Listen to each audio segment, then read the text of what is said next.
Hello friends, ನಮ್ಮ Kannada news ಚಾನೆಲ್ಗೆ ಸ್ವಾಗತ.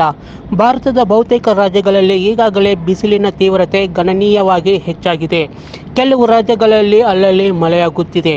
ಹಾಗಾದರೆ ಏಪ್ರಿಲ್ ಮೊದಲ ವಾರದಲ್ಲಿ ಕರ್ನಾಟಕದ ಯಾವ ಭಾಗಗಳಲ್ಲಿ ಮಳೆಯಾಗಲಿದೆ ಎಂಬ ಮಾಹಿತಿಯನ್ನು ಈ ವಿಡಿಯೋದಲ್ಲಿ ನೋಡೋಣ.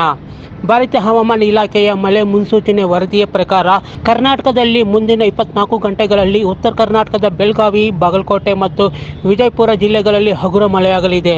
ಕರಾವಳಿ ಮತ್ತು ಉತ್ತರ ಒಳನಾಡಿನಲ್ಲಿ ಒಣಹವೆ ಇರಲಿದೆ. ದಕ್ಷಿಣ ಒಳನಾಡಿನ ಕೊಡಗು, ಮೈಸೂರು ಮತ್ತು ಬೆಳಗಾವಿ ಜಿಲ್ಲೆಗಳಲ್ಲಿ ಗುಡುಗು ಸಹಿತ ಮಳೆಯಾಗುವ ಸಾಧ್ಯತೆ ಇದೆ. ಕರಾವಳಿಯ ದಕ್ಷಿಣ ಕನ್ನಡ, ಉಡುಪಿ, ಉತ್ತರ ಕನ್ನಡ ಹಾಗೂ ಮಲೆನಾಡಿನ ಹಾಸನ, ಚಿಕ್ಕಮಗಳೂರು, ಶಿವಮೊಗ್ಗ, ಹಾವೇರಿ, ವಿಜಯಪುರ, ಬಾಗಲಕೋಟೆ ಸೇರಿದಂತೆ ದಕ್ಷಿಣ ಒಳನಾಡಿನ ಚಾಮರಾಜನಗರ ಮತ್ತು ರಾಮನಗರದಲ್ಲಿ ಸಾಧಾರಣ ಮಳೆಯಾಗುವ ಸಾಧ್ಯತೆ ಇದೆ. ರಾಜ್ಯದ ಉಳಿದ ಭಾಗಗಳಲ್ಲಿ ಒಣಹವೆ ಮೇಲ್ಗೈ ಸಾಧಿಸುವ ಸಾಧ್ಯತೆ ಇದೆ. ಇನ್ನು ಉತ್ತರ ಒಳನಾಡಿನಲ್ಲಿ ಹಲವೆಡೆ ತಾಪಮಾನ ಏರಿಕೆ ಆಗುತ್ತಲೇ ಇದೆ. ಇದರ ನಡುವೆಯೂ ಬಾಗಲಕೋಟೆ, ಬೆಳಗಾವಿ ಹಾಗೂ ವಿಜಯಪುರದ ಕೆಲವೆಡೆ ಗುಡುಗು ಸಹಿತ ಮಿಂಚಿನ ಮಳೆಯಾಗುವ ಸಾಧ್ಯತೆ ಇದೆ ಎಂದು ಹವಾಮಾನ ಇಲಾಖೆ ಮುನ್ಸೂಚನೆಯನ್ನು ನೀಡಿದೆ. ಇನ್ನು ಒಂದೆಡೆ ಭಾರಿ ಬಿಸಿಲು, ಇನ್ನೊಂದೆಡೆ ಭಾರಿ ಮಳೆ. ಈ ವಿಪರೀತ ಹವಾಮಾನ ಪರಿಸ್ಥಿತಿಗಳನ್ನು ದೇಶಾದ್ಯಂತ ಜನರಿಗೆ ತೊಂದರೆ ಉಂಟುಮಾಡುತ್ತಿದೆ.